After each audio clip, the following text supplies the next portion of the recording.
बारंबार करे प्रणाम। आदि पिता प्रजापिता ब्रह्मा बाबा, सृष्टि के सृजनहार, जग के पालनहार।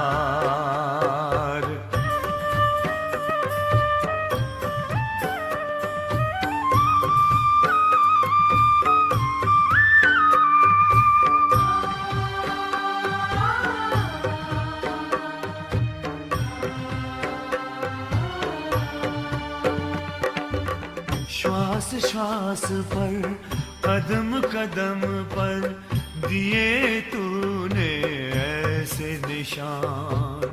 विश्व के कल्याण के खातिर तन मन धन किया कुर्बान। मन मेरा बारंबार करे प्रणाम। आदि पिता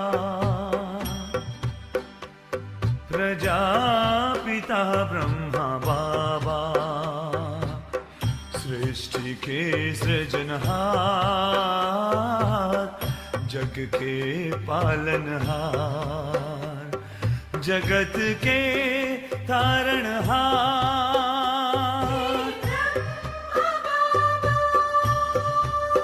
ओ मन मेरा बारंबार करे प्रणाम। आदि पिता प्रजापिता ब्रह्मा बाबा, सृष्टि के सृजनहार, जग के पालनहार। आदि पिता प्रजापिता ब्रह्मा बाबा, सृजनहार, जग के पालनहार।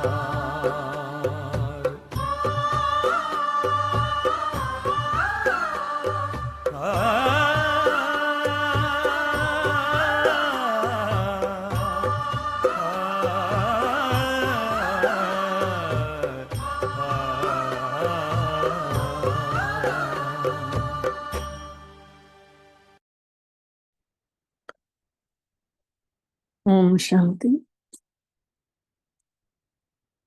आदि पिता ब्रह्मा बाबा,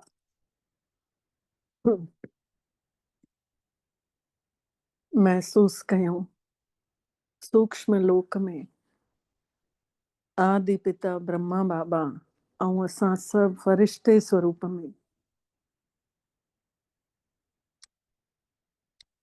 बाबा जी दृष्टि वठूं, बाबा जी खां शक्तियूं भरियूं। जेतिरो अभ्यास कयूं ओतिरो ज्यादा शक्तिशाली, निश्चिंत महसूस कंदासीं। बाबा जी अखियुनि मां निरंतर किरणा ही किरणा वसजनि थियूं। बाबा जे निर्णय तां बाबा जो तेज प्रकाश असां सभिनी जे निर्णय ते पवंदो थो वञे। असां फरिश्ता चमकण था लॻूं। परमात्मा जी शक्ति असां सभिनी आत्माउनि में निरंतर ज्वाला जगाए रही आहे। मां आत्मा पंछी बंधननि खां मुक्त पंहिंजो पाण खे हिकदमि हल्को महसूस था कयूं। अनुभव कंदे कंदे पहुची था वञूं हिन धरतीअ ते मिटीअ जी देह में। फरिश्तो अची समाइजी थो वञे ऐं निर्णय पवित्रता आत्मा जी चारों तरफ सुनहरो प्रकाश फैलाईंदे फैलाईंदे परमात्मा जी मिठड़ी अमृत वाणी ॿुधंदासीं। बाबल जे ही मुख मां। अॼु जी तारीख़ आहे 9 जनवरी 2026। अॼु बाबा मिठड़ा चवनि था, मिठड़ा ॿार, ग्रेट ग्रेट ग्रैंड फादर, वॾे में वॾो पिता, सभिनी धर्म पिताउनि जो बि पिता, शुरूअ जो पिता, प्रजापिता ब्रह्मा, जंहिंखे तव्हां ई ॿार ॼाणियो था, जंहिंजा कर्तव्य बि तव्हां ई ॿार ॼाणियो था। दुनिया वारा कोई नथा ॼाणनि जेका ज्ञान असां आत्माउनि खे बाबा ॾिनो अथई। बाबा अॼु प्रश्न पुछनि था, कर्मनि खे सुठो ठाहिण जो तरीक़ो छा आहे? कर्म असांजा सुठा ठहनि उन जो तरीक़ो छा आहे? त बाबा उत्तर ॾियनि था, हिन जन्म जा कोई बि कर्म भॻवान खां लिकायो न। काई ग़लती थिए थी, कुझु अहिड़ो कंहिंखे मुंहं सां लफ़्ज़ निकिरी थो वञे, अञा त कोई बि संपूर्ण न ठहिया आहियूं, त भॻवान खां लिकायूं न। उन्ही जी आज्ञा जे अनुसार, उन्ही जी आज्ञा जे आधार ते कर्म कयूं त असांजो हर कर्म सुठो थींदो। सॼो आधार कर्मनि जे मथां आहे। अगरि कोई पाप कर्म कयूं था ऐं लिकायूं था त उन्ही जो 100 गुणा दंड पवंदो। अगरि कोई पाप कर्म करे लिकायूं था त उन्ही जो 100 गुणा दंड पवंदो, पाप वधंदा वेंदा, परमात्मा सां जेका तार जुड़ंदी उहा बि टुटी पवंदी। पोइ अहिड़ो लिकाइण वारनि जी त सत्यानाश थी थिए। जेके पाप कर्म करे ऐं लिकाइनि था उन्हनि जो त सच्चाई ई नाश थी वञे। सत्य जी मतिलबु आत्म स्वरूप उन्हनि खे टिकंदो ई कान। इन करे सचे पिता सां तव्हां ॿार सचा थी करे रहो। ओम शांति। मिठड़े मिठड़े सिकील दे ॿार, इहो त सम्झो था कि हिन पुराणे संसार में हाणे थोरड़े ॾींहंनि जा असां सभु मुसाफ़िर आहियूं। दुनिया जा माण्हू त सम्झनि था कि 40,000 साल हिते अञा रहणो आहे। दुनिया जा माण्हू इहो था सम्झनि, ऐं तव्हां ॿारनि खे त इहो विश्वास अथव त इहे ॻाल्हियूं विसरो न। असांखे विश्वास आहे कि जेको भॻवान ॿुधायो अथई, बाक़ी थोरा ॾींहं आहिनि पुराणी सृष्टिअ में, त इहो असां ॻाल्हियूं विसरूं न। हिते वेठा आहियो त तव्हां ॿारनि खे अंदर में ॾाढी ख़ुशी हुजणु घुरिजेव। हिननि अखियुनि सां जेको कुझु ॾिसण में अचेव थो इहो सभु ख़तम त थियणो ई आहे। आत्मा त अविनाशी आहे ऐं इहो बि ॿुद्धीअ में आहे कि असां आत्माउनि ने पूरा 84 जन्म वरिता अथसीं। इहो बि ॿुद्धीअ में ज्ञान वेठल आहे कि असां ई आत्माउनि ने पूरा 84 जन्म वरिता अथसीं।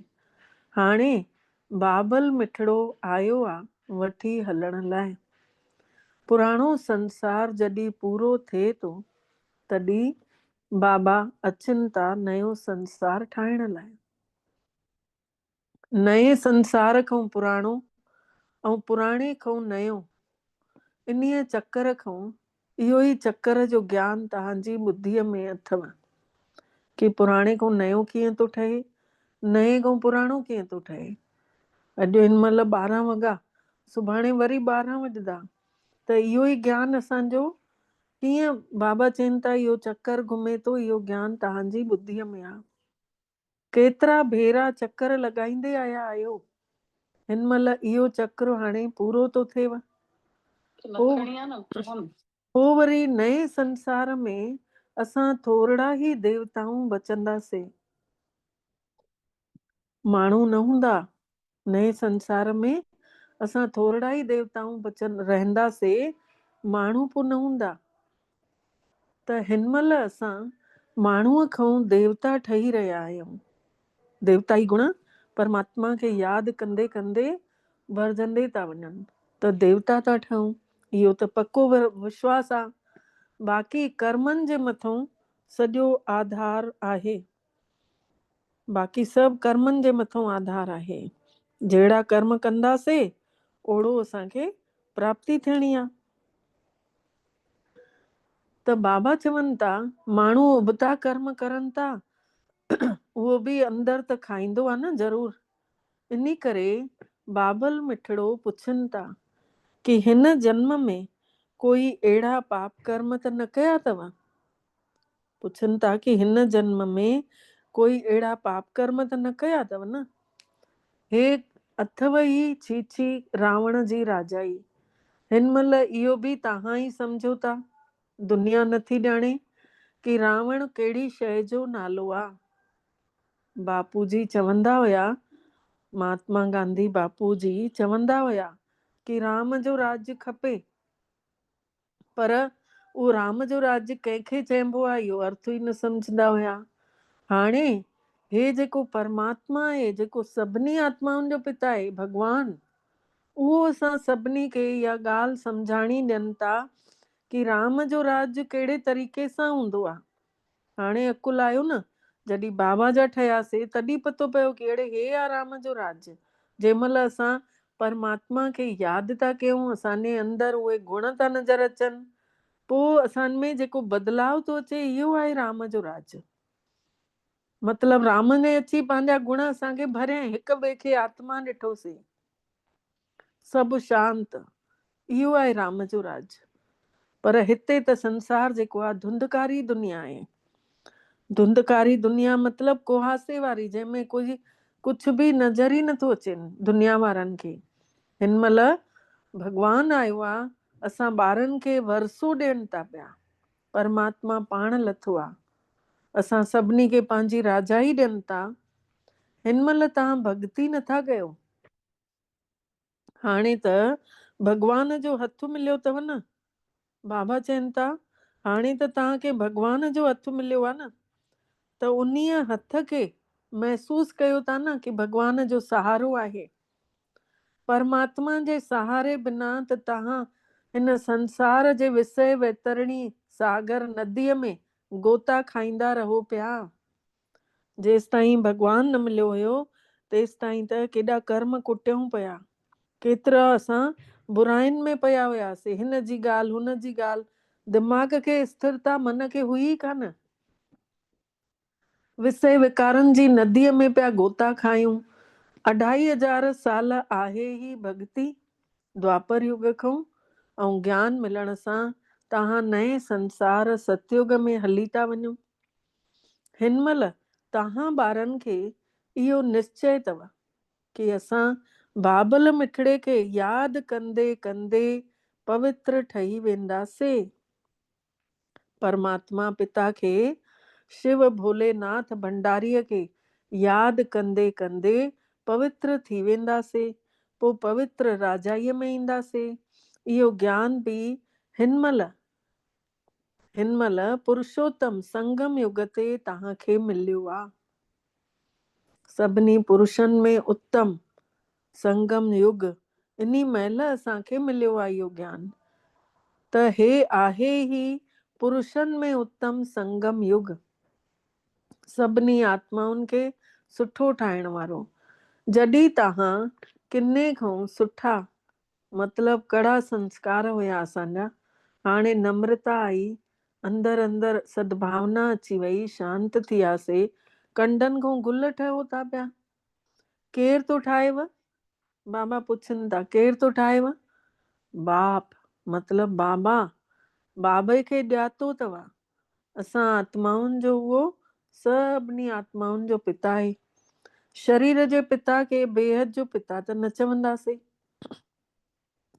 पर हिन संसार खां मथे परम पिता परमात्मा, हिन लौकिक संसार खां मथे रहण वारो पारलौकिक पिता आत्माउनि जे हिसाब सां सभिनी जो पिता आहे। पोइ वरी ब्रह्मा जो बि त ऑक्यूपेशन खपे कि ब्रह्मा बि उन्ही जा बि कर्तव्य कहिड़ा था थियनि परमात्मा जे वेहण खां पोइ। तव्हां ॿार सभिनी जो ऑक्यूपेशन ॼाणे चुकिया आहियो। विष्णुअ जो बि ऑक्यूपेशन खे ॼाणियो था पिया केतिरो सजल रूप आहे विष्णुअ जो, स्वर्ग जो मालिक आहे न। ऐं होॾे ॾिसो, हे त बाबा चवनि था हिते त संगम ई चवंदासीं न, मूल वतन, सूक्ष्म वतन ऐं स्थूल वतन। मथे मथे मूल वतन, विच में सूक्ष्म वतन ऐं हेठि स्थूल वतन। उहो बि त संगम ते अचो था। त बाबा सम्झाणी ॾियनि था, परमात्मा सम्झाइनि था, पुराणो संसार ऐं नए संसार जो हे संगम। पुराणो संसार होॾे, नयो संसार अचण वारो जेको असांजी ॿुद्धीअ में आहे, उन्हनि ॿिन्हिनि जो हे संगम आहे, जंहिंमें असांजी सोच सुठी थी थींदी वञे। पुकारींदा बि आहिनि न कि हे पतित पावन अचु, पवित्र संसार आहे नयो संसार ऐं अपवित्र संसार आहे पुराणो संसार। इहो बि ॼाणियो था कि आत्माउनि जो पिता परम पिता परमात्मा शिव भोलेनाथ भंडारीअ जो बि हिते रोल थो हले।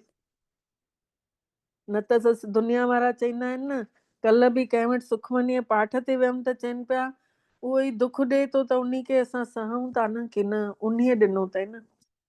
त चवान पई कि माउ पीउ कॾहिं दुखी थोड़ी कंदो आहे। हिकिड़ी सुईअ जी चुंभ बि त लॻे पंहिंजे ॿार खे झटि ई जाओ माउ पीउ खे थो अचे। त परमात्मा कीअं आत्माउनि खे दुखी कंदो? इहो त सभिनी जा कर्म आहिनि, कार्मिक अकाउंट आहे न। त बाबा सम्झाणी ॾियनि था कि परमात्मा जो बि रोल आहे हिन संसार में। भले रचण वारो आहे, भले डायरेक्टर बि आहे न, सभु मञनि था त ज़रूर उन जी काई त अहिड़ी एक्टिविटी थी हूंदी न जेको दुनिया वारा उन्हनि खे मतिलबु दुनिया वारा मञनि था लेकिन ॼाणनि कोन था। उन खे माण्हू त न चयो वेंबो, छोकी उन खे शरीर बि कान्हे। बाक़ी सभिनी खे या त माण्हू चवंदासीं या त देवता चवंदासीं, या इंसान आहे या देवता आहे। शिव पिता शिव बाबा खे त न देवता चवंदासीं न इंसान चई सघंदा आहियूं, छोकी उन खे पंहिंजो शरीर ई कोन्हे।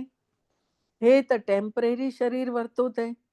पाण चवनि था, बाबा पाण चवनि था, मिठड़ा मिठड़ा ॿारनि खे मां शरीर जे बिना राजयोग कीअं सेखारियां।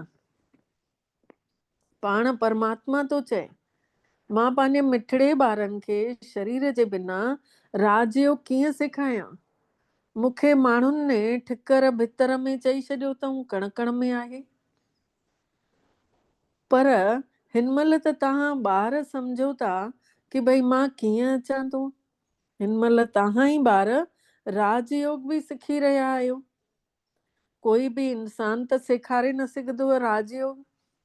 देवताउनि ने सतयुग जी राजाई कीअं वरितऊं, कीअं उन्हनि खे सजाए परमात्मा ने, कीअं उहे देवता ठहिया।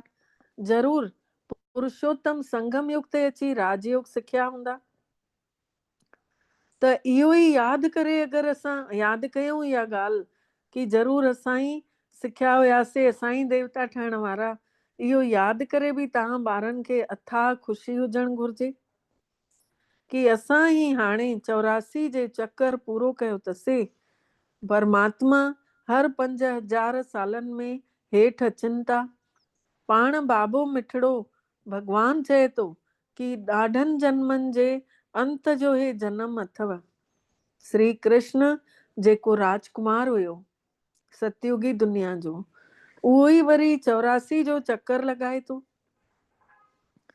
तव्हां शिव जा त 84 जन्म न ॿुधाईंदव न।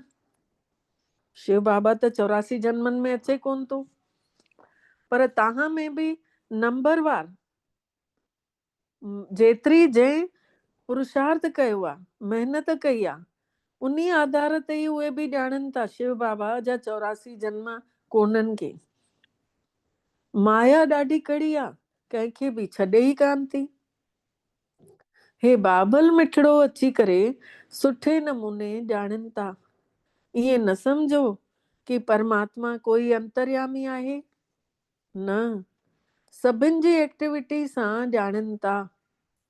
बाबा चवनि था सभिनि जे हलते चलते सां मांखे ख़बर पवंदी आहे, समाचार बि ईंदा आहिनि कि माया हिकदमि कचो ई पेट में उगरी थी वञे। बाबा चवनि था, मूं वटि समाचार बि ईंदा आहिनि कि माया ॿारनि खे कचो ई पेट में उगरी थी वञे पई, जीअं मगरमच्छ न हप करे वठंदो आहे।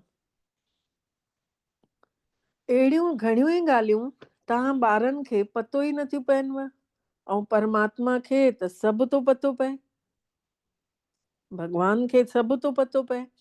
माण्हू वरी सम्झनि था कि उहो त बाबा त अंतर्यामी आहे। बाबा चवनि था, मां अंतर्यामी कोन आहियां। हर कंहिंजे हलण चलण सां सभु पतो पवंदो आहे। ॾाढो गंदो हलण बि हलंदा आहिनि। सॉरी। बाबा ॿारनि खे ख़बरदार था कनि पिया, माया खां संभालणो आहे। माया अहिड़ी आहे, कहिड़े न कहिड़े रूप में हिकदमि उगरी थी वञे पई, ॿारनि जी बुद्धीअ खे चौपट थी करे छॾे। माया अहिड़ी आहे त माया सां पंहिंजो पाण खे संभालणो आहे। माया खां पंहिंजो पाण खे सेफ रखणो आहे, संभाले रखणो आहे। माया अहिड़ी आहे कि बाबा चवनि था न उगरी थी वञे, वरी भले बाबा बि सम्झाणी ॾियनि था, तॾहिं बि ॿुद्धीअ में नथो वेहनि पियो। इन करे ॿारनि खे ॾाढो ख़बरदारी सां रहणो आहे, ध्यान सां ॿुधणो आहे। जीअं ॿार काॾे ॿाहिरि वेंदो आहे त माउ चवंदी आहे न, बेटा ध्यान सां वञजांइ, मतिलबु पंहिंजे मथां ध्यानु ॾींजांइ। त ईअं ई भॻवान बि असांखे ख़बरदारी सेखारे थो पियो। पंहिंजा चौकीदार असां पाण थियूं, पंहिंजे मथां पाण कड़ो पहिरो लॻाए रखूं कि मासां कुझु अहिड़ो कर्म न थिए जंहिंसां परमात्मा जी निंदा थिए, जंहिंसां भॻवान जो नालो रोशन थिए। मूंखे ओड़ा कर्म करणा आहिनि। काम विकार बि ॾाढो दुश्मन अथव, पतो बि नथो पवे कि हे असां विकारनि में हली वियासीं। अहिड़ा बि ॿार आहिनि। इन करे बाबल मिठड़ो चवनि था कि कुझु बि अगरि भुलां थियनव थियूं त मूंखे साफ़ साफ़ ॿुधायो, लिकायो न त 100 गुणा पाप चढ़ी वेंदव। 100 गुणा, जेको पोइ अंदरि वरी खाईंदो रहंदव,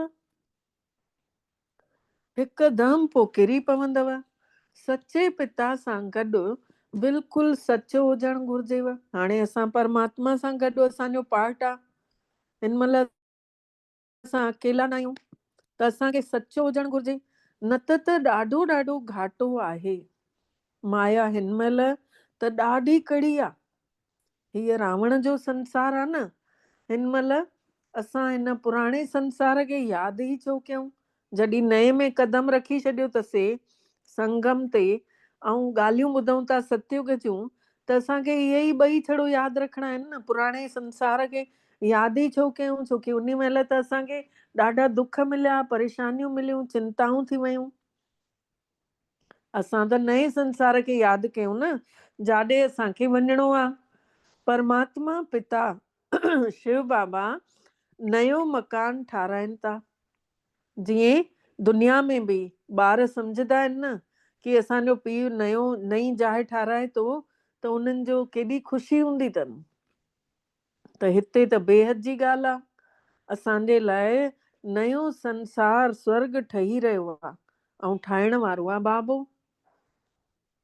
त स्वर्ग में ज़रूर मकान बि त हूंदा न रहण लाइ। हाणे असां नए संसार में वञण वारा आहियूं। जेतिरो परमात्मा पिता खे यादि कंदासीं, ओतिरो असां नम्र थींदा वेंदासीं, गुलनि वांगुरु ख़ुशबू फैलाईंदासीं। जेतिरो भॻवान खे यादि कंदासीं, असांजी रूहानियत जी ख़ुशबू 7 गुण आत्मा जा फैलजंदा। असां विकारनि जे वशीभूत थी करे कंडा थी विया हुआसीं, बुराइनि जे वश थी वियासीं। त बाबा मिठड़ा ॼाणनि था कि माया त अध ॿारनि खे त ईअं ई हिकदमि ई खाई थी वञे पई। तव्हां बि सम्झो था पिया, जेके नथा अचनि पिया उहे त माया जे वश थी विया आहिनि। परमात्मा वटि त अचनि ई कोन था। त अहिड़ी माया जेका केतिरनि घणनि खे उगरी थी वञे पई। सुठो सुठो चई करे घणा ई वञनि था कि असां घर वञी हीअं कंदासीं। मधुबन ईंदा आहिनि, उहे एॾियूं मस्तु प्रॉमिस कंदा आहिनि कि घर वञी असां अमृत वेलो 3 बजे खां कंदासीं, असां रोज़ चिठी लिखंदासीं बाबा खे, रोज़ असां पोता मेल ॿुधाईंदासीं बाबा खे। ऐं अची करे पोइ बाबा छा था चवनि, असां हीअं कंदासीं हीअं कंदासीं, असां त यज्ञ लाइ प्राण बि ॾियण लाइ तयार आहियूं, ईअं चवनि था। अॼु उहे आहिनि ई कान। बाबा चवनि था ॾिसो केॾा सुठा सुठा ॿार मधुबन वञनि था पुराणा थी करे बि, ऐं उतां एॾियूं प्रतिज्ञाऊं था करे अचनि परमात्मा सां, ऐं उहे अॼु छॾे हली विया आहिनि ई कान। तव्हांजी बि लड़ाई अथव माया सां गॾु। दुनिया में इहो कोई बि नथा ॼाणनि कि माया सां लड़ाई कीअं थींदी आहे। हिन महिल तव्हां ॿारनि खे परमात्मा पिता शिव भोलेनाथ ने ज्ञान जी 3 अख ॾिनी तव्हांजो आत्मा जो ज्ञान ॾेई छॾियो अथई। ऐं जीअं ई आत्मा जो ज्ञान मिलियो आहे तॾहिं खां वठी अंदरि परिवर्तन हलियो आहे, ऐं आत्मा खे उजालो ई उजालो थो नज़र अचे। परमात्मा ऑटोमेटिक थो यादि अचे आत्मा जो ज्ञान मिलण सां। जंहिंसां तव्हां उंधारे खां सोझरे में था अची वञो। आत्मा खे इहो ई त ज्ञान जी 3 अख जेका मिलेव थी, तॾहिं त बाबो चवनि था कि पंहिंजे पाण खे आत्मा सम्झो। बाबा चवनि था आत्मा खे इहा ज्ञान जी 3 अख मिली आहे, तॾहिं त मां चवांव थो कि पंहिंजो पाण खे आत्मा सम्झो, इन आत्म स्वरूप खे महसूस कयो। परम पिता परमात्मा खे यादि कयो। भक्तीअ में तव्हां यादि कंदा हुयव न, चवंदा बि हुयव कि तव्हां ईंदव त असां तव्हांजे मथां बलिहार वेंदासीं। द्वापर युग खां परमात्मा खे पुकारींदे आयासीं कि पतित पावन सीताराम, तव्हां ईंदव त असां तव्हांजे मथां बलिहार वेंदासीं। कीअं बलिहार वेंदव इहो थोरे ई पतो हुयव। हिन महिल तव्हां सम्झो था पिया कि असां जीअं आत्म स्वरूप में आहियूं उअं ई असांजो पिता बि आहे। ऐं परमात्मा जो आहे अलौकिक जनम, बाबा जो आहे अलौकिक जनम। उहो गर्भ सां नथो अचे जीअं असां ॿार पैदा था थियूं, उहो ईअं नथो थिए, उहो अची अवतार थो वठे। ऐं अॼु ॾींहं ताईं माण्हू शास्त्र पढ़नि था कि उहो ईंदो कलंगी जो अवतार वठी ईंदो। ऐं हाणे असांखे पूरो भॻवान ने क्लियर करे ॿुधाए छॾियईं कि कलंक त तव्हांजे ई ॿारनि जे मथां ई लॻंदव। कलंक पहिरियों ब्रह्मा जे मथां लॻा, उन खां पोइ असांजे मथां। तॾहिं कलंगी धर चवरायो, कलंकनि खे पंहिंजे अंदरि उन खणी वरितईं, उन ज़हर खे बि पी वरितईं, कंहिंखे कुझु बि न चयईं। तव्हां ॿारनि खे केतिरो सुठे नमूने पढ़ाइनि था बाबा। पाण चवनिव था हे त उहो ई पिता आहे जेको हर 5000 सालनि में असांजो पिता ठहे थो। हे त उहो ई पिता आहे जेको हर 5000 सालनि में असांजो पिता ठहे थो पियो। असां बि उन खे बाबा बाबा चऊं था पिया न। ऐं बाबो बि बार बार चवंदो थो रहे। उहो ई टीचर जे रूप में असां ॿारनि खे राजयोग सेखारे रहिया आहिनि। ॿियो त कोई बि राजयोग सेखारे ई न सघे। जहिड़ो राजयोग बाबा थो सेखारे अहिड़ो राजयोग त कोई बि न सेखारे सघंदो कि गुप्त तरीक़े सां कंहिंसां ॻाल्हायूं बि था तॾहिं बि ॿुद्धीअ जी तार जुड़ी पई आहे परमात्मा सां। कोई कुझु बि चए थो तुरंत बाबा ॾे ॿुधी थी हली वञे। अहिड़ो राजयोग कोई सेखारे सघंदो छा? सिवाय परमात्मा जे कोई न सेखारे सघंदो। उहो टीचर जे रूप में अची असां ॿारनि खे इहे सेखारे थो कीअं तव्हां मूंखे यादि कंदव त आत्मा राजा ठही वेंदव। संसार जा तव्हांखे मालिक थो ठाहे त अहिड़े पिता जा ठही करे पोइ उन्हीअ टीचर जी शिक्षा बि त वठणु घुर्जेव न। ख़ुशीअ में गदगद थियणु घुर्जेव। अगरि वरी किना थियासीं पोइ त ओड़ी ख़ुशी बि न ईंदी। बाबा चवनि था वरी अगरि तव्हां बुराइनि में पयव त पोइ त ओड़ी ख़ुशी बि न महसूसु थींदव। भले केतिरो बि मथो हणो, जीअं उहो असांजो जाति भाई ई कोन्हे। बाबा चवनि था जेको विकारनि में थो पए सम्झो उहो असांजे परिवार जो आहे कोन। हिते माण्हुनि जा ॾिसो केतिरा सरनेम हूंदा आहिनि। तव्हांजा सरनेम ॾिसो तव्हांजो केतिरो वॾो आहे। ब्रह्मा कुमार ब्रह्मा कुमारी लिखंदा आहियूं। हे त वॾे खां वॾो ग्रेट ग्रेट ग्रैंड फादर परम पिता हिन में वेठल आहे न, ब्रह्मा बाबा में। उन खे कोई ॼाणे ई कोन थो। शिव बाबा खे त सभु ॼणा कण कण में चई था छॾनि, सभ में आहे। तो में बि भॻवानु, मां में बि भॻवानु। त बाबा चवनि था ब्रह्मा खे त ब्रह्मा जो त कंहिंखे बि पतो कोन्हे। चित्र बि आहे ब्रह्मा विष्णु शंकर जो। त ब्रह्मा खे सूक्ष्म वतन में वठी विया आहिनि, पर उन जी बि पूरी कहाणी त कुझु ॼाणनि कोन था। सूक्ष्म वतन में ब्रह्मा खे ॾेखारनि था, पोइ प्रजापिता ब्रह्मा काॾों ईंदो। चवंदा आहिनि न प्रजा खे रचण वारो प्रजापिता ब्रह्मा आहे। उन्हनि खे इहो बि पतो कोन्हे कि उते ॿार गोद कीअं वठंदो। छा उते ॿार गोद वठंदो छा? कंहिंखे बि ख़बर ई कान्हे कि प्रजापिता चवनि था, पर उन जे कर्तव्यनि खे त ॼाणियो ई कोन अथऊं। उन जी कहानी खे पूर्व पहिरियों उहो छा हुयो, अॼु उहो कीअं ठही वियो ब्रह्मा, ऐं अचण वारे समय में श्री कृष्ण कीअं थो ठही वञे, इहो कुझु बि न ॼाणनि था।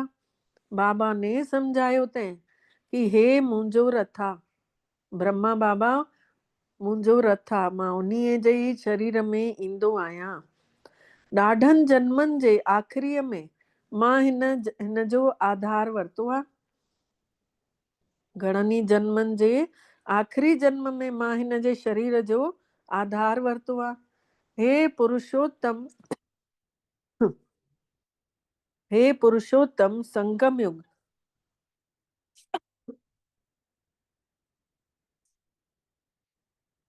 हिकु मिंट न।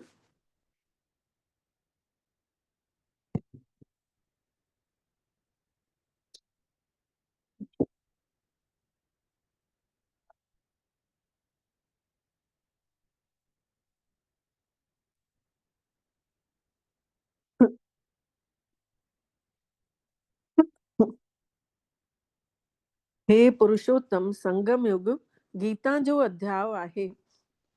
हिते पवित्रता बि मुख्य आहे। अपवित्र खां पवित्र ठहिणो कीअं आहे, हे दुनिया में कंहिंखे बि ख़बर ई कान्हे। साधु संत महात्मा कॾहिं ईअं न चवंदव कि पंहिंजे शरीर खे विसरो या सभिनी खे विसरो। हिकिड़ो परमात्मा पिता खे ई यादि कयो।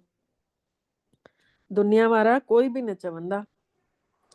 त माया जे पाप कर्म सभु भस्म थी वेंदव अगरि भॻवान खे यादि कंदव। त माया जा ये पाप कर्म ये आॾे ईंदा ई कान। जेके कयल बि हूंदा उहे बि ख़तम थी वेंदा। कोई गुरु बि अहिड़ो शब्द न चई सघंदा अथव, कॾहिं बि न। त बाबा सम्झाणी ॾियनि था, परमात्मा तो सम्झाणी ॾे आत्माउनि खे कि हे ब्रह्मा कीअं थो ठहे। नंढपण में हे गांव जो ॿार हुयो, 84 जन्म वरिते, पहिरें खां वठी आख़िरी जन्म ताईं। त नयो संसार वरी पुराणो थो थी वञे। हिन महिल तव्हां ॿारनि जी ॿुद्धीअ जो तालो खुलियो आहे। बाबा चवनि था कीअं नयो पुराणो थो थिए, पुराणे खां नयो थो थिए, कीअं 84 जन्म वरितव, कीअं ब्रह्मा बाबा कीअं हुयो, वरी हाणे छा ठहंदो। सॼो तव्हांजी ॿुद्धीअ जो हाणे तालो खुलियो अथव। तव्हां सम्झी सघंदा आहियो। इहे ॻाल्हियूं तव्हां धारणा बि करे सघंदा आहियो। हिन महिल तव्हां ॿुद्धीअ वारा ठहो था पिया। पहिरियों तव्हांजी ॿुधी चौपट थी वई हुई, ॿुद्धिहीन थी विया हुआ। त हे लक्ष्मी नारायण ॿुद्धीअ वारा आहिनि, ऐं हिते जेके आहिनि दुनिया में माण्हू उहे ॿुद्धिहीन आहिनि। साम्हूं ॾिसो, हे स्वर्ग जा मालिक आहिनि। श्री कृष्ण स्वर्ग जो मालिक हुयो, पोइ वरी गांव जो छोकिरो ठहियो। तव्हां ॿारनि खे इहो धारण करे पोइ वरी पवित्र बि ज़रूरु ठहिणो आहे। बाबा चवनि था तव्हां ॿारनि खे इहा ॻाल्हि पंहिंजे जीवन में आणणी अथव कि लक्ष्मी नारायण ॾिसो ॿुद्धिवान आहिनि। असांजी बि ॿुधी परमात्मा हिन महिल खोले थो, ऐं दुनिया वारनि जी ॿुधी ॾिसो केतिरी हेठि आहे। त इहे पवित्र बि त ज़रूरु ठहिणो आहे न। मुख्य आहे ई ॻाल्हि पवित्रता जी। ॿार लिखनि बि था कि बाबा माया ने असांखे केरे छॾियो अथई, असांजो गंदी दृष्टि थी वई। त हाणे परमात्मा चए थो पंहिंजो पाण खे आत्मा सम्झो, पोइ गंदी दृष्टि मटिजी वेंदव। बस हाणे त घर हलिणो अथव न बेटा। बाबा चवनि था हाणे तव्हांखे घर हलिणो अथव न।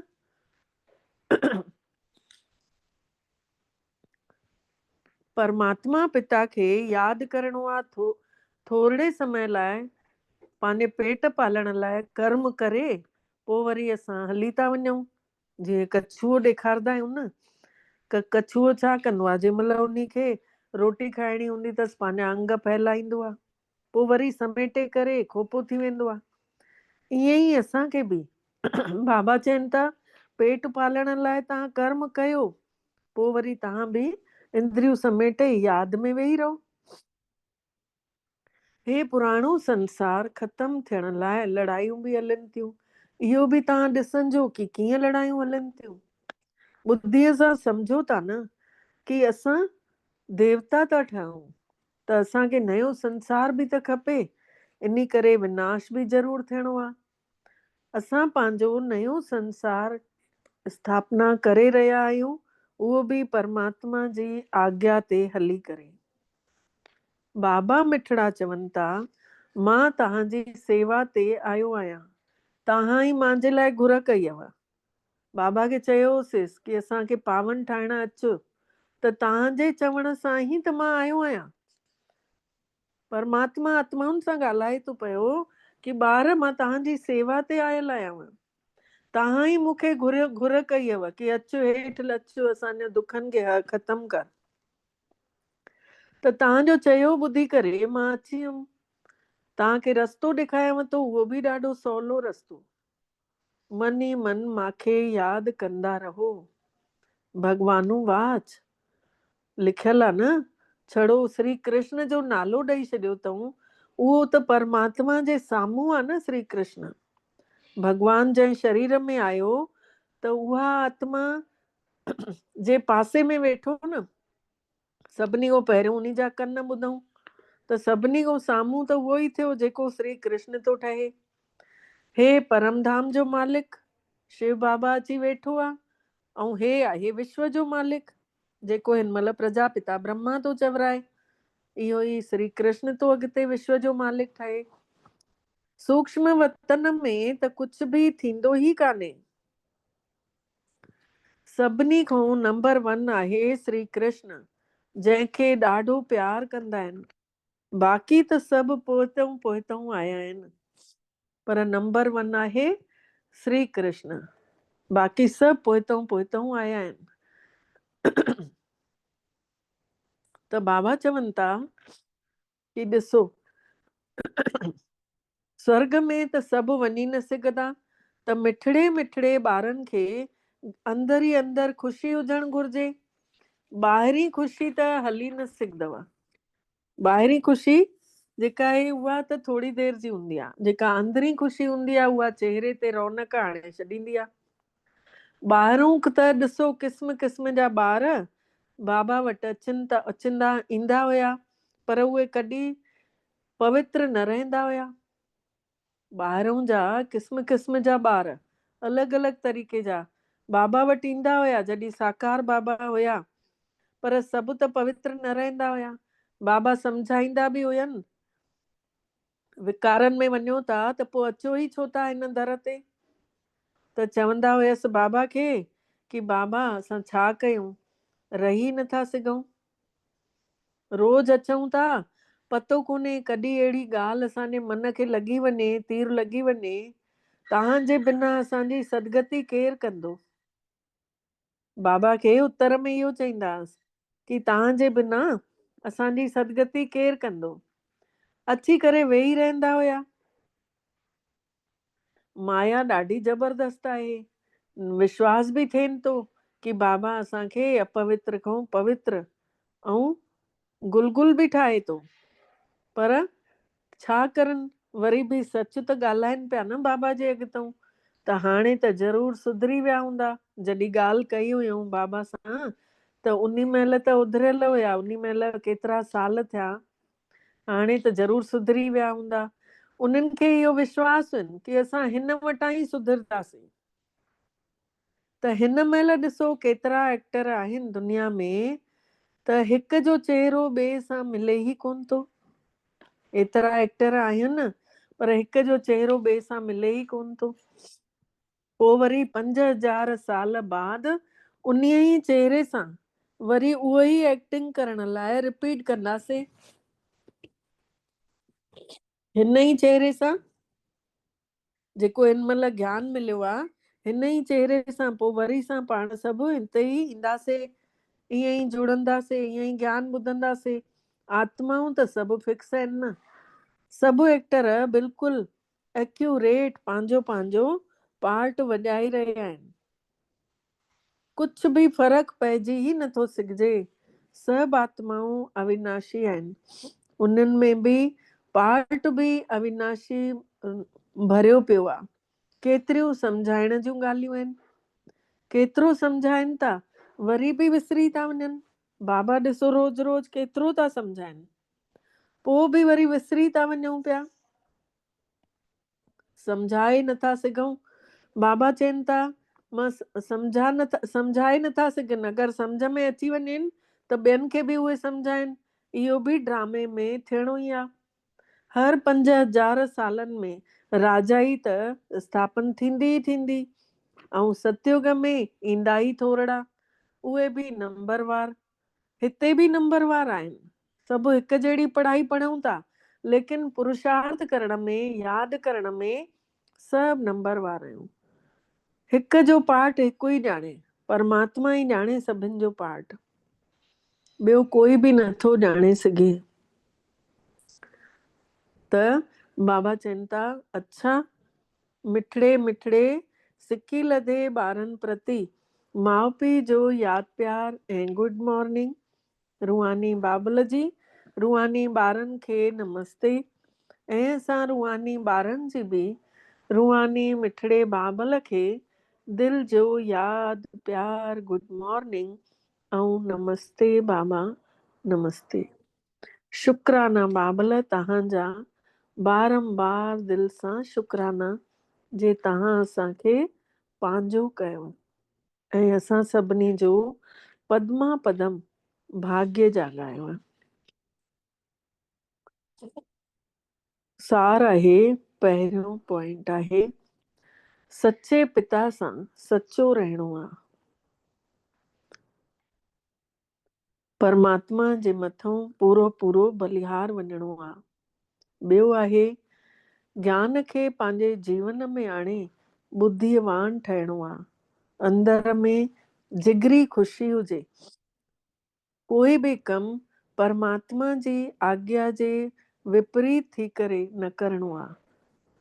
कोई बि कमु परमात्मा जी आज्ञा जे विपरीत थी करे करे ख़ुशी गुम न करणी आहे। अॼु जो बाबा वरदान ॾियनि था, ड्रामे जे महसूस कजो बाबा जो वरदानी हथ असां सभिनि जे मथे ते आहे, ऐं बाबा दृष्टि ॾींदे वरदान था ॾियनि। इहो वरदान असां आत्मसात कंदासीं।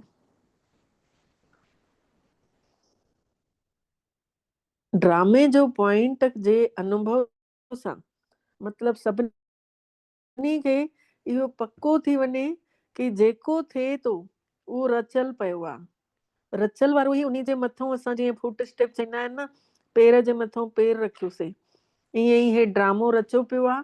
उन जे मथां छड़ो असां हलंदे था वञूं, सेम टू सेम। जीअं 5000 साल पहिरियों हलिया आहियूं, उअं ई हाणे वरी हलूं था, उअं ई वरी 5000 साल बाद वरी ईअं ई हलंदासीं। त इहो आहे ड्रामो। त ड्रामे जे पॉइंट जे अनुभव सां हमेशह साक्षी थी करे स्टेज ते रहण वारा अचल अडोल ठहो। मतिलबु जेका बि सीन अचे असां लुॾऊं न, असांजी स्थिति ख़राब न थिए। साक्षी थी करे जीअं पिक्चर ॾिसबी आहे, उहे असां पिक्चर ॾिसी अॻिते वधंदा वञूं, त पोइ सम्झो कि असांजो ड्रामे में पार्ट, ड्रामे जे मथां पार्ट पको आहे। निश्चय आहे कि जेको परमात्मा ने रचियो अथई उहो सुठो रचियो अथई। हर ॻाल्हि में भलाई छिपियल आहे। त इहो ड्रामे जे पॉइंट जो अनुभव कंदे साक्षीपण जी स्टेज ते रहण वारा अचल अडोल ठहो। डिटेल आहे, जेके अनुभवी ॿार आहिनि ड्रामे जा, उहे हमेशा साक्षी स्टेज ते स्थित थी करे अचल अडोल स्थितीअ जो अनुभव कंदा आहिनि। अचल अडोल ऐं ड्रामे जे पॉइंट जी अनुभवी जेका आत्मा हूंदी, कॾहिं बि बुरे में बुराईअ खे न ॾिसी करे अच्छाईअ खे ॾिसंदी, कि हिन में बि कोई न कोई भलो छिपियल हो, उन में बि असांजो ई भलो नज़र ईंदो, रस्तो नज़र ईंदो। अकल्याण त पूरो ई तरीक़े सां ख़तम थी वियो कि कुझु असांजो बुरो थियणो ई कान्हे। कल्याणकारी परम पिता परमात्मा जा ॿार आहियूं ऐं हे युग बि कल्याणकारी युग आहे। इहो ज्ञान असांजो अनुभव वधाईंदे वधाईंदे अचल अडोल ठाहे छॾींदो। स्लोगन आहे, जेको समय जी क़ीमत सम्झी करे समय खे सफल कंदो आहे, उहो कॾहिं बि धोखो न खाईंदो आहे। समय आहे संगम युग जो।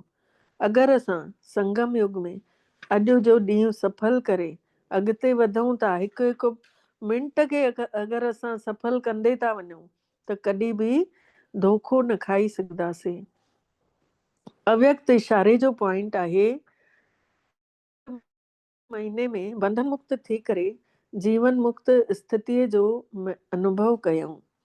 ज्ञान जे खजाने सां हिन महिल ई मुक्ति ऐं जीवन मुक्ति खे महसूसु करणो आहे। जेको बि दुख ऐं अशांतीअ जो कारण आहे, जेके बि विकार आहिनि, उन्हनि खां असांखे मुक्त थियणो आहे।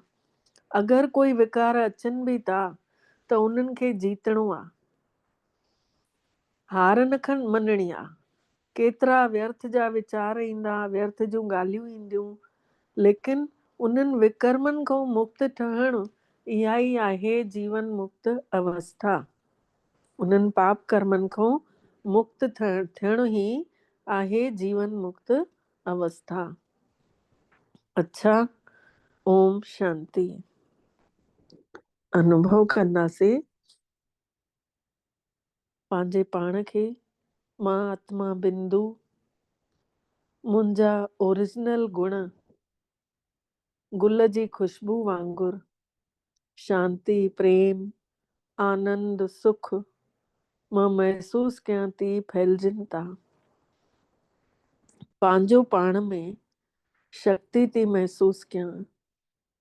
मां बिंदु स्वरूप आत्मा हिकु सेकेंड में इन नज़ारे खे ॾिसां थी त परमात्मा जूं शक्तियूं लहंदे थियूं नज़र अचनि। महसूस कंदे मां जोत आत्मा हिकु ऊर्जा हिन शरीर मां ॿाहिरि निकिरां थी ऐं उॾरदे उॾरदे हलां थी परम पिता परमात्मा वटि। महसूस कयूं परमात्मा वटि साम्हूं वञी करे असां सभु निराकार, हुन निराकार खे निहारियूं था, उन्ही जे साम्हूं वञी वेहूं था ऐं भॻवान शिव बाबा भोलानाथ असां सभिनी जो स्वागत करनि था पंहिंजी किरणनि सां। पाण सभिनी खे एॾो मज़ो थो अचे बाबा जे साम्हूं निराकार ज्योति महाज्योति सां मिले थी। महसूस कयूं था थधियूं थधियूं किरणा असां सभिनी खे सनानु थियूं कराइनि। परमात्मा जा असां सच्चा ॿार भॻवान खां वरदान वठूं था। उन जी किरणनि में हिकु हिकु किरण खे दिलि सां पंहिंजे अंदरि खणंदे था वञूं। मनी मन आत्मा मगन थी थींदी वञे।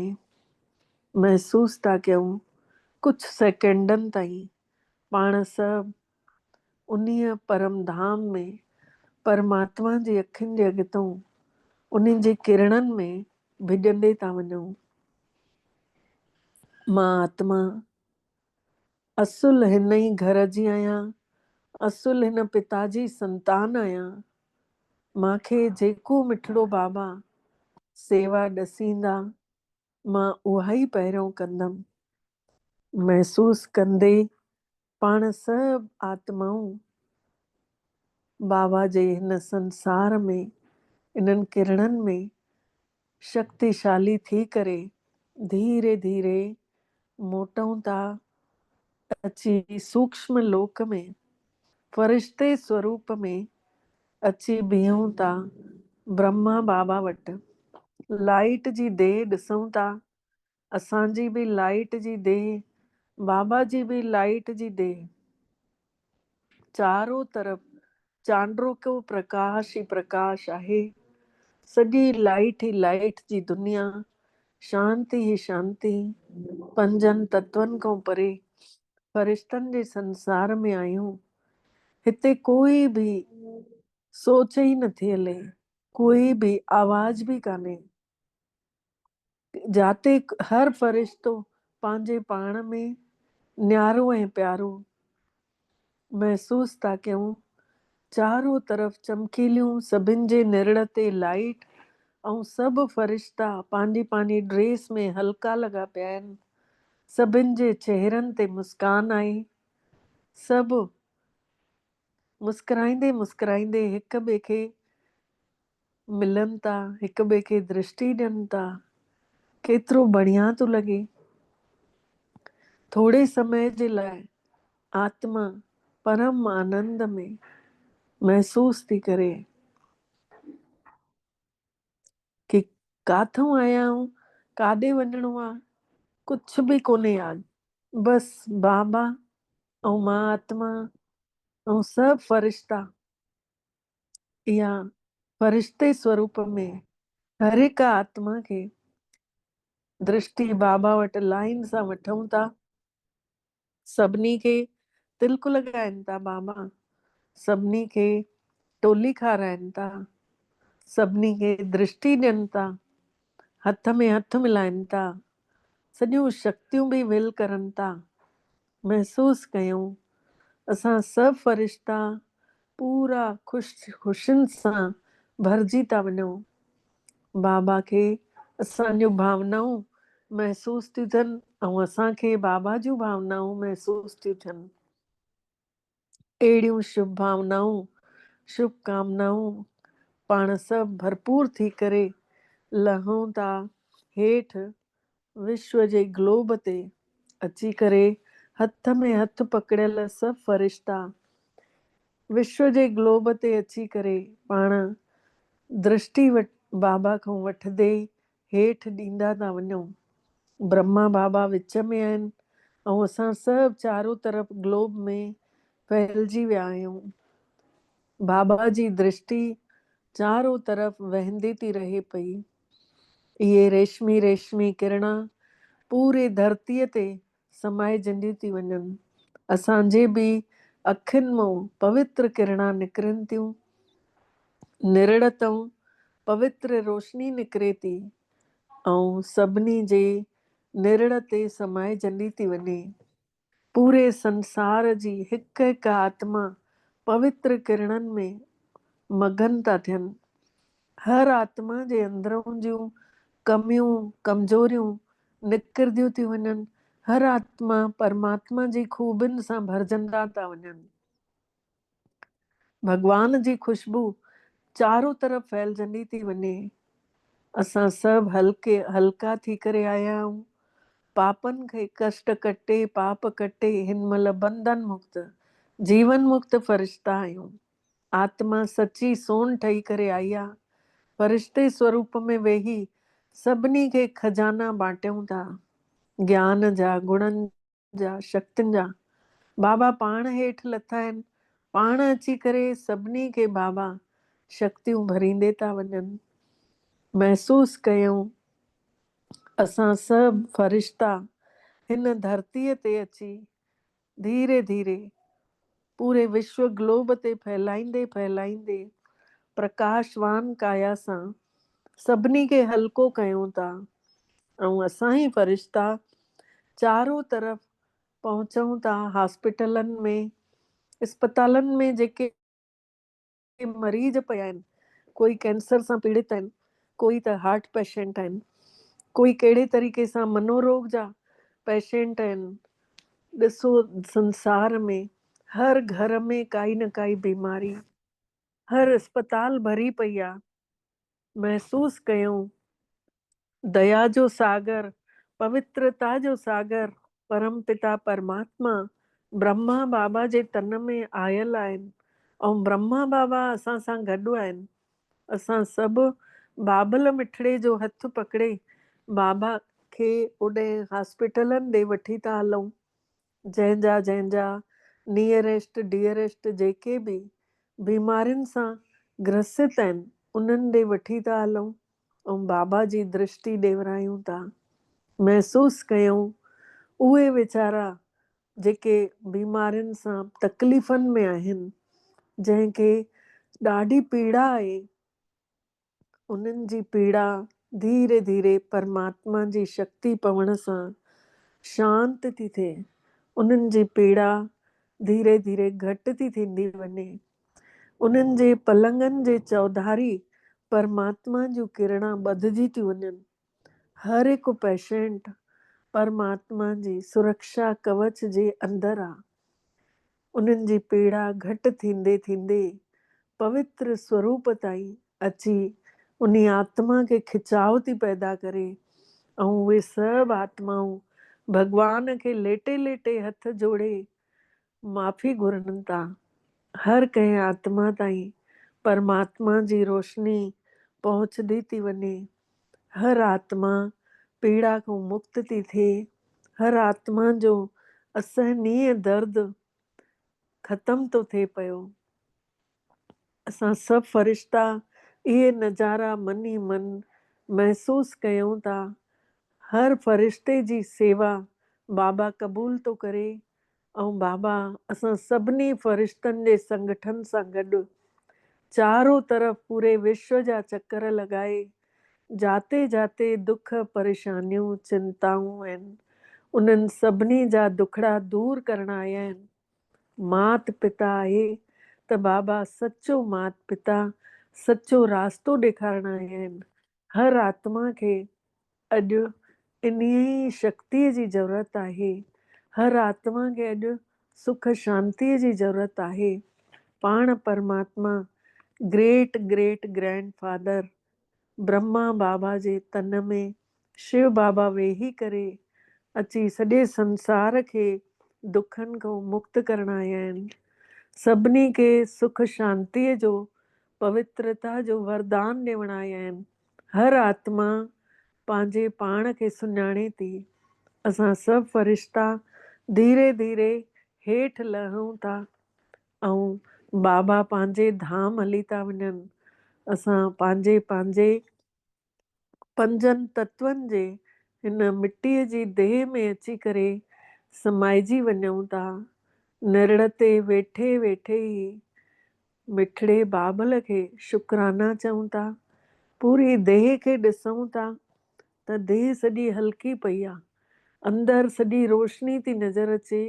रोशनी जो शरीर अंदरि महसूस थो थिए ऐं मां आत्मा निरड़ ते वेही राजा ठही करे परमात्मा पिता खे शुकराना चवां थी।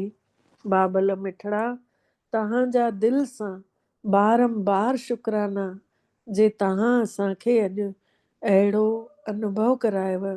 असां सभिनी जो पदमा पदम भाग्य जाॻायव। ओम शांति, ओम शांति, ओम शांति।